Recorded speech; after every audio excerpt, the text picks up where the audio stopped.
அதே போல இன்றைய தினம் இன்றைக்கு இந்த நகர பகுதியில் மாநகராட்சி பகுதியாக இருந்தால் 1000 சதுரடி நீங்கள வீடு கட்ட அனுமதி வாங்க வேண்டும் என்றால் மாநகராட்சி பகுதியில் அதிமுக ஆட்சியில் கழிவுநீர் கட்டமைப்பு டெபாசிட் உட்பட 37,800 ரூபாய் கட்டலாம் போதும். ஆனால் திராவிட முன்னேற்ற கழகம் ஆட்சிக்கு பிறகு 1000 சதுரடி நீங்கள் கட்டிடம் கட்ட எழுது கடை கட்டவோ எழுது வீடு கட்டவோ அனுமதி வேண்டும் என்று விண்ணப்பித்தால் இந்த ஆட்சியில் 88,000 ரூபாய், அதோட கழிவுநீர் கட்டமைப்பு டெபாசிட் 20,000, கிட்டத்தட்ட 1,08,000 ரூபாய் நீங்க கட்ட வேணும். ஆக அதிமுக ஆட்சியிலேயே திமுக ஆட்சியில ஒப்பிட்டு பார்க்கும்போது 1000 சதுரடி நீங்க கட்டணம் கட்டுவதற்கு அனுமதி வாங்க 71,000 ரூபாய் கூடுதலாக நீங்கள் செலுத்த வேண்டும். இப்படிப்பட்ட ஆட்சி தேவையா? கட்டுமான பொருட்கள் சிந்திச்சு பாருங்க. இது மாநகர பகுதியில் பல பேர் வீடு கட்டுறோம், பல பேர் கடை கட்டுறோம். ஆனா திமுக ஆட்சி வரைக்கும் நீ கட்டணம் கட்டிக்கிட்ட ஆசையே வராது, அந்த அளவுக்கு விலை ஏற்றம். இன்றைக்கு எம்சாண்ட் அதிமுக ஆட்சியில் 3,000 ரூபாய்க்கு வித்தது, திமுக ஆட்சியில் 5,500 ரூபாய்க்கு விற்குது. 2,500 ரூபாய் ஒரு யூனிட்டுக்கு அதிகம். ஜல்லி அதிமுக ஆட்சியில் ஒரு யூனிட் 2,000 ரூபாய், திமுக ஆட்சியில் ஒரு யூனிட் 4,500, 2,500 ரூபாய் அதிகமாக திமுக ஆட்சியில் ஜல்லி விற்குது. அதே போல கம்பி அதிமுக ஆட்சியில் ஒரு டன் கம்பி 40,000, திமுக ஆட்சியில் ஒரு டன் கம்பி 70,000, 30,000 விலையேற்றம். இன்றைக்கு சிமெண்ட் அதிமுக ஆட்சியில் வெளி மார்க்கெட்டில் ஒரு மூட்டை 240, திமுக ஆட்சியில் ஒரு மூட்டை 350 ரூபா, 110 ரூபா ஒரு மூட்டைக்கு அதிகம் திமுக ஆட்சியில். செங்கல் அதிமுக ஆட்சியில் 6 ரூபாயிலிருந்து 8 ரூபா வரைக்கும் விற்குது, திமுக ஆட்சியில் 10 ரூபாயிலிருந்து 12 ரூபா வரைக்கும் விற்குது. இப்படி கட்டுமான பொருட்கள் விலை உயர்வு, மரத்தினுடைய விலையை கேட்க வேண்டியதே இல்லை. 200% திமுக ஆட்சியில் மரத்தினுடைய விலை உயர்ந்திருக்குது. இப்படி இந்த கட்டுமான பொருட்களுடைய விலை மின்னி முட்டுகின்ற அளவுக்கு உயர்ந்திருக்கின்றது.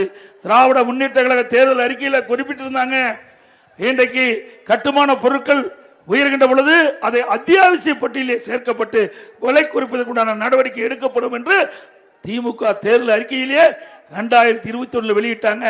சட்டமன்றத்தில் பிரதான எதிர்க்கட்சி தலைவர் என்ற முறையில் இந்த அரசுடைய கவனத்திற்கு கொண்டாந்த உங்களுடைய தேர்தல் அறிக்கையில் குறிப்பிட்டிருக்கிறீங்க, கட்டுமான பொருட்களுடைய விலை உயர்கின்ற பொழுது அதை நீங்க அத்தியாவசிய பட்டியலே சேர்க்கப்பட வேண்டும் கேட்டேன். எந்த பதிலும் இல்லை.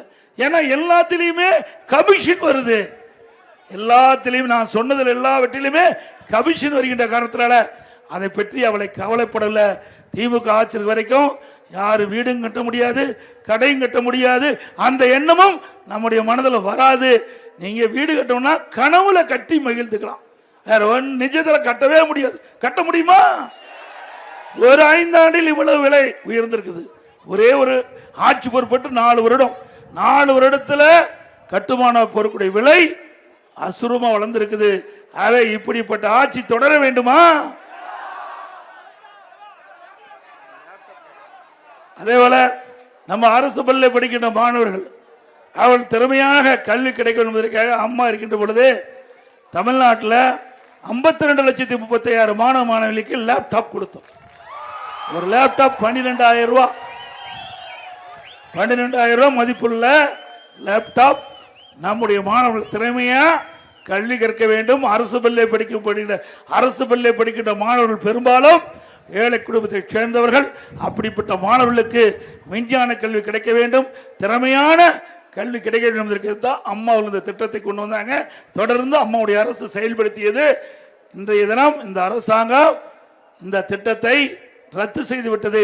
மீண்டும் அதிமுக ஆட்சி மலர்ந்தவுடன் இந்த லேப்டாப் நம்முடைய மாணவ செல்வங்களுக்கு வழங்கப்படும். இன்றைக்கு தமிழகத்தில் சரியான பரிசோதனை, நம்ம ஏழைகளுக்கு சரியான முறையில் பரிசோதனை செய்யாத காரணத்தில் பல பேர் புற்றுநோயால் பாதிக்கிறாங்க.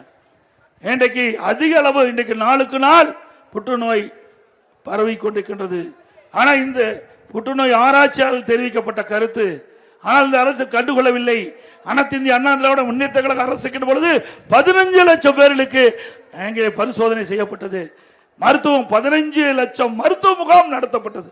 அந்த 15 லட்சம் மருத்துவ முகாமில் ஏழை மக்கள் கலந்து கொண்டு அவருடைய உடல்நிலை பரிசோதனை செஞ்சு நோய்வாயிருந்தால் உடனுக்குடன் சம்பந்தப்பட்ட மருத்துவமனைக்கு அவளை அனுப்பி வைத்து அந்த நோயை குணப்படுத்தினோம். இன்றைக்கு விடியா திமுக அரசு இதை எதுவுமே கண்டுகொள்ளாத காரணத்தினால் ஏழை மக்கள் அதிகமாக இந்த புற்றுநோயால் பாதிக்கிறாங்க.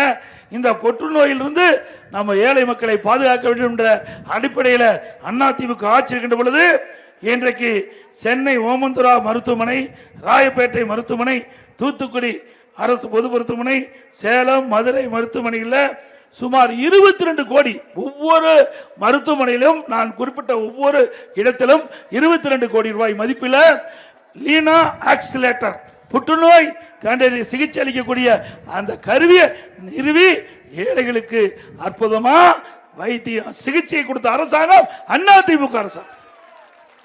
இங்க கூட நம்முடைய கோவையில கூட 200 கோடியில இன்றைக்கு இந்த அரசு பொது மருத்துவமனை விரிவாக்கம் செஞ்சிருக்கிறோம்.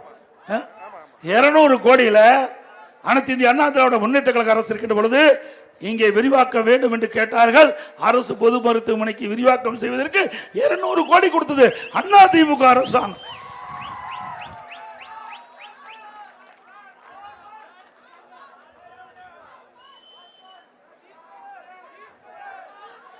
அதே போல 2 நாட்களுக்கு முன்பு இதே மாவட்டத்தில் கோவையில் இன்றைக்கு சிகிச்சை பெற்று வந்த தனது தந்தையை வீல் சேர் இல்ல அப்படியே அந்த தந்தைய அப்படியே இழுத்து தரன்னு இழுத்துக்கிட்டு போறார். எல்லா தொலைக்காட்சியிலையும் பார்த்திருப்பீங்க. ஒரு வீல் சேர் கூட இந்த ஆட்சியில் அரசு மருத்துவமனையில் கொண்டு அந்த அரசு பொது மருத்துவமனையில் வைக்கவில்லை. இதனால் ஏழைகள் நோய்வாய்ப்பட்டு மருத்துவமனைக்கு வருகின்ற பொழுது அவர்கள் அங்கே நடந்து செல்ல முடியாத ஒரு சூழ்நிலை. இந்த அவலநிலை இந்த ஆட்சியில் தொடருது. அதிமுக ஆட்சியை பொறுத்த வரைக்கும் மருத்துவத்துறையிலே சிறந்து விளங்கிய அரசாங்கம் அதிமுக அரசாங்கம்.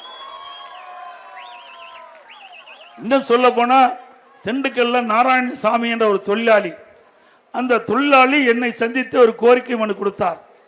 எனக்கு 2 கையும் கிடையாது, 2 கையை எனக்கு பொருத்த வேண்டும் என்று அவர் கோரிக்கை மனுவிலே குறிப்பிட்டிருந்தார். நான் ஆச்சரியத்தோடு கேட்டேன், எப்படி 2 கையும் இல்லாத ஒருவருக்கு 2 கையும் பொருத்த முடியும்? இது சாத்தியமில்லை என்றேன். இல்ல முதலமைச்சர் நீங்க மருத்துவர்களை நாடி நீங்கள் எனக்கு ஒரு குழு போட்டு என்னை பரிசோதனை செஞ்சு கொடுக்கிறதுக்கு வாய்ப்பு இருக்குன்னு சொன்னார். உடனே மக்கள் நல்வாழ்வுத்துறை அமைச்சரை அழைத்து ஒரு மருத்துவ குழுவில் அமைக்கப்பட்டு அவரை பரிசோதனை செய்து இறந்தவர் உடலில் இருந்து 2 கையை வெட்டி அவளுக்கு பொருத்தப்பட்டு இன்னைக்கு அற்புதமா 2 கையை